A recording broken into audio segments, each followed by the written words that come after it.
उसने गांव वालों का सारा पैसा हजम कर लिया और सड़क पर सस्ता काम करवा दिया, जो अगली बारिश आते ही बह गया।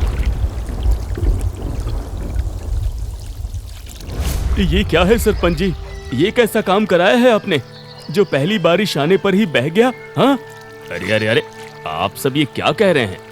अरे मैंने तो पूरे दिल से अच्छा ही काम कराया था। अब मजदूरों ने ही अच्छा काम नहीं किया तो इसमें मेरी भला क्या गलती है? हाँ, अब देखिए, मेरी निष्ठा पर संदेह मत करिए। हाँ, मुझसे ज्यादा इस गांव का कोई भला नहीं चाहता होगा। अरे बस बस सरपंच जी, हम समझ गए कि आप पूरी तरह से गांव के लिए समर्पित हैं। अब फिलहाल ये बहस छोड़िए और किसी को बुलवाकर सड़क की हालत ठीक करवाइए।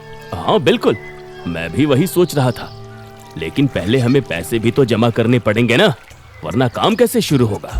सभी लोग सतेंद्र सरपंच की ये बात सुनकर दंग रह जाते हैं। अरे दिए तो थे अभी पैसे, और इसी सड़क के काम के लिए दिए थे ना। हम सब ने कैसे कैसे करके जमा किए थे, और अब आप फिर से हमसे ही पैसे मांग रहे हैं।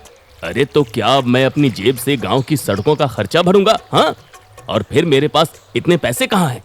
मैं तो जन सेवक हूँ, 2 रोटी खाने भर का ही कमाता हूँ। अब अच्छा मैं चलता हूँ। हाँ, आप सब पैसे जमा करके ऑफिस में भिजवा देना।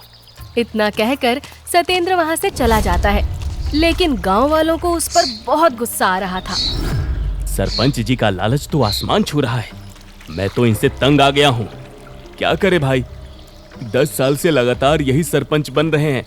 गांव भर में कोई और ढंग का पढ़ा लिखा है भी तो नहीं जो सरपंच के इलेक्शन में खड़ा हो सके, तो हमारे पास चारा ही क्या है? लोग लालची सरपंच को थोड़ा बहुत कोस कर वापस से अपने काम में लग जाते हैं, लेकिन सरपंच के लालच का तो ये बस एक छोटा सा ही नमूना था। एक दिन सरपंच जी, आपके गांव में 2-2 स्कूल खुलवाए गए, फिर भी बच्चे क्यों नहीं आते हैं? अरे हम क्या करें साहब, हम तो चाहते हैं कि गांव के सब बच्चे पढ़े लिखे और आगे बढ़े, मगर उनके माँ बाप उन्हें खेतों में ले जाते हैं और उनसे काम करवाते हैं। वो कहते हैं कि गरीबी में अपने बच्चों को स्कूल नहीं भेज पाएंगे। अच्छा, तो ये समस्या है। अब ठीक है, कोई बात नहीं, इसका भी इलाज है। सरकार आपको ग्रांट देगी, जिससे कि आप उन बच्चों का सारा खर्चा सरकारी पैसे से उठा सकते हैं। उनके कपड़े, उनका खाना, उनकी किताबें, अब सब कुछ सरकार की जिम्मेदारी है।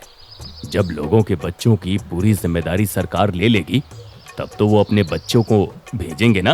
अरे हाँ हाँ बिल्कुल साहब, जरूर भेजेंगे।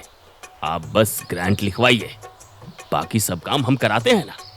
सरपंच ने सरकारी अफसर के साथ ग्रांट की बात कर ली